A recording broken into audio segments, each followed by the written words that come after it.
Senator Kaine, thank you for your amazing leadership on this. There has been no more zealous guardian of Congress's war power than you, and I think we're all grateful for what you're doing, not just for our institution, but also for service members and their families who are put at risk whenever a president decides to deploy military forces to another country.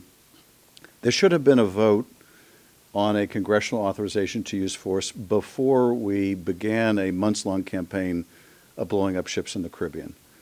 There should have been a vote on an authorization to use force before we decided to blockade another country and place an economic stranglehold on another country, something that would be widely considered an act of war. And there most certainly should have been a vote on a congressional authorization to use force before we sent boots on the ground into another country, risked the lives of our troops in the air and on the ground to capture the leader of another country.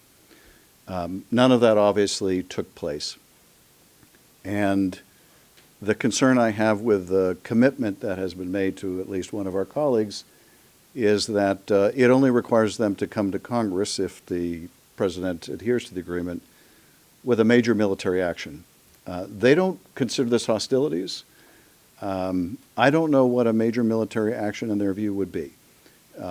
So it doesn't, to my point of view, put much of a constraint on the executive, but I think Senator Kaine is exactly right. They took the second strike, at least rhetorically, off the table because of the passage of this resolution last week. They made the first commitments to even having, I think, a hearing in the Foreign Relations Committee as a result of the vote tonight. I hope that is a public hearing.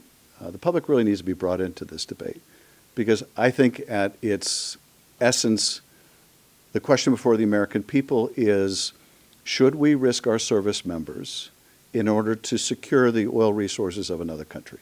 I think it is as simple, as basic as that. In my view, the answer is no, we should not.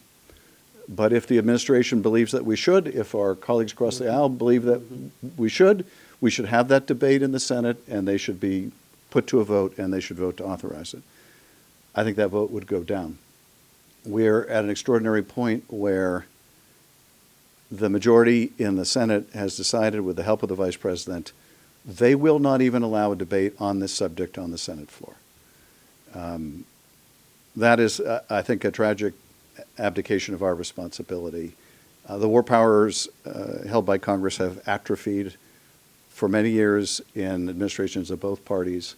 I'm not sure they've ever reached this low an ebb. And if we don't assert them, then we are at risk of losing them for good. And I think our service members and their families deserve better than that. So thank you, Senator Kaine, and I will hand it back to you. Thanks.